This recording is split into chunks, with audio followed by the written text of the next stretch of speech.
Assalamualaikum warahmatullahi wabarakatuh. Selamat datang di video saya. Saya Fitrada Ridho Adian, NIM 044. Dalam video ini saya akan memaparkan hasil pekerjaan saya berupa review jurnal. Jurnal yang saya review ini berjudul The ASEAN Political Security Community ASEAN Security Cooperation on Combating Transnational Crime and Transboundary Challenge, karya Adi Kusumaningrum. Jadi jurnal ini tuh membahas mengenai kerjasama negara-negara di kawasan Asia Tenggara dalam menghadapi kejahatan transnasional dan juga tantangan yang meliputinya. Saya akan sampaikan sedikit mengenai profil dari ASEAN Political Security Community. Jadi organisasi ini sebagai suborganisasi, jadi kalau seperti kelompok kerja khusus begitu yang membahas pertahanan keamanan.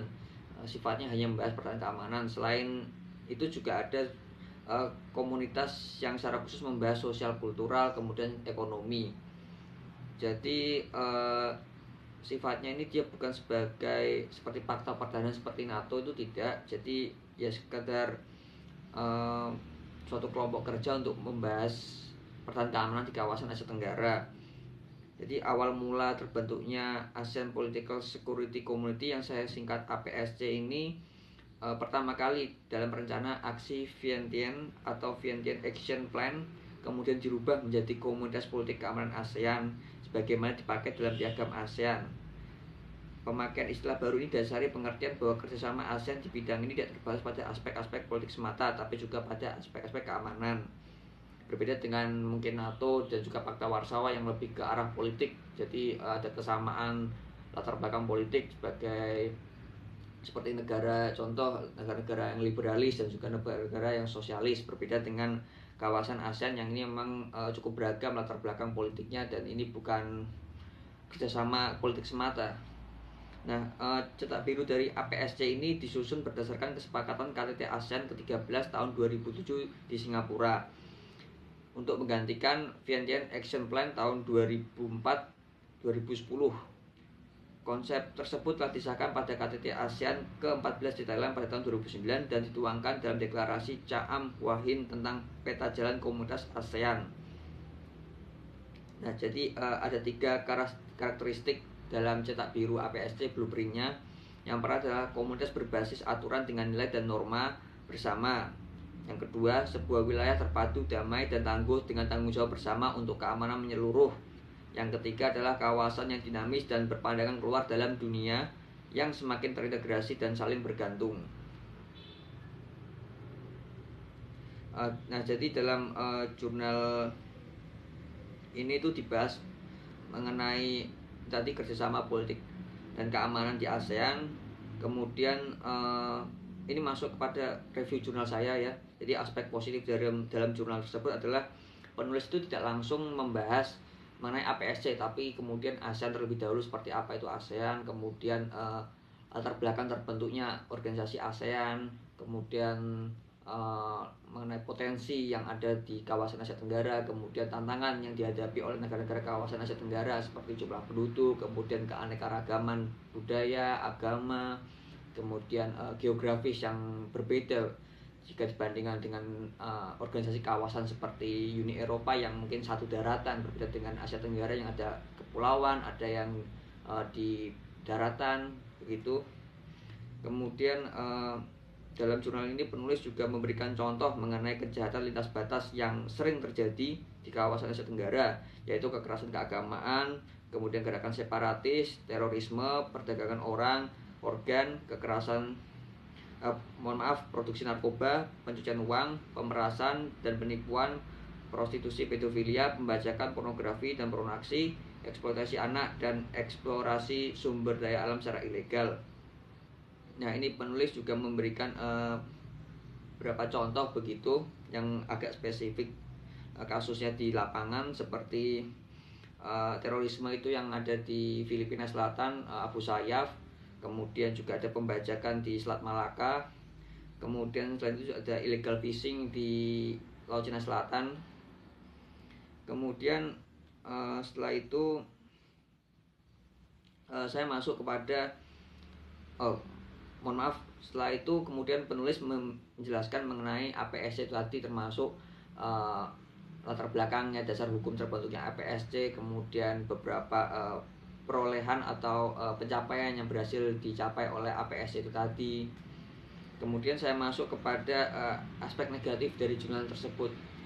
Sebagaimana hasil review saya, pertama, dalam jurnal tersebut itu penulis hanya menjelaskan mengenai APSC itu apa, kemudian tantangannya itu apa, memberikan contoh dan juga keberhasilannya saja. Jadi mengenai seperti kekurangan dari APSC ini kurang disampaikan begitu ya.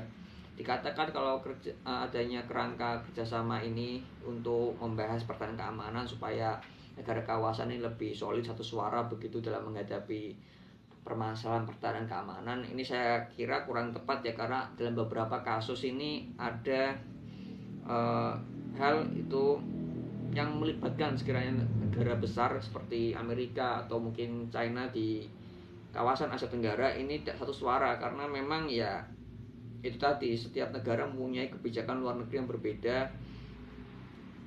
Contoh kasus seperti di konflik Laut Cina Selatan begitu. Negara yang berkonflik di sini ini Filipina, kemudian China, kemudian Vietnam, kemudian Brunei, Malaysia, kemudian Singapura dan juga Indonesia.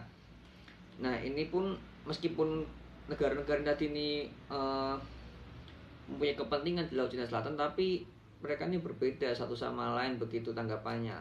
Mungkin ada mereka yang menentang, tapi satu sisi mereka juga tidak terlalu keras dalam menyelesaikan permasalahan ini, karena ya mungkin tadi karena pengaruh dari negara besar. Kemudian juga seperti Myanmar, kemudian Laos, Kamboja yang tidak terlibat secara langsung dalam konflik Laut Cina Selatan ini, juga sepak terjangnya di politiknya seperti lebih mengarah kepada China gitu.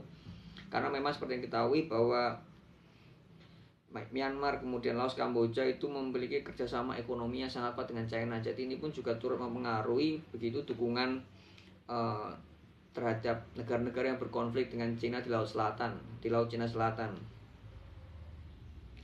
Kemudian adalah kritiknya terhadap jurnal ini adalah dalam jurnal ini minim sekali, bahkan mungkin tidak ada ya teori atau para ahli yang berkaitan dengan teori politik, pertahanan dan keamanan. Andai kata itu dilengkapi, maka ya saya kira akan lebih bagus begitu ya, sehingga para pembaca pun punya referensi begitu, kenapa kok bisa begini padahal satu kawasan yang katanya dibuatlah kerangka kerjasama supaya lebih cepat selesai permasalahan pertahanan keamanan, tapi ternyata hal tersebut apabila dihadapkan dengan negara-negara besar itu ya akan berbeda lagi. Mungkin kalau hanya menghadapi suatu kelompok separatis atau kelompok teroris itu mungkin akan lebih kompak, tapi berbeda dengan dihadapkan pada negara-negara besar.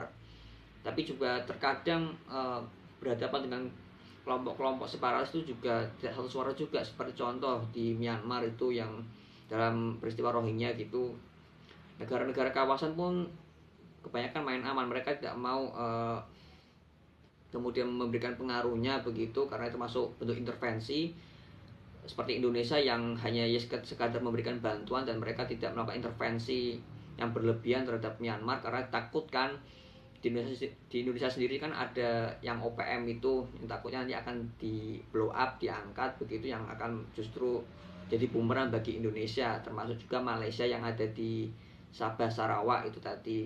Jadi sebenarnya ini dalam jurnal ini terlalu diberikan hal-hal positif aja, tapi negatifnya nggak diperlihatkan begitu. Andai kata diperlihatkan pun maka akan lebih baik dan juga pembaca akan lebih paham. Termasuk juga teori-teori dari para ahli yang harusnya dilengkapi. Kemudian contoh-contohnya juga harus lebih spesifik.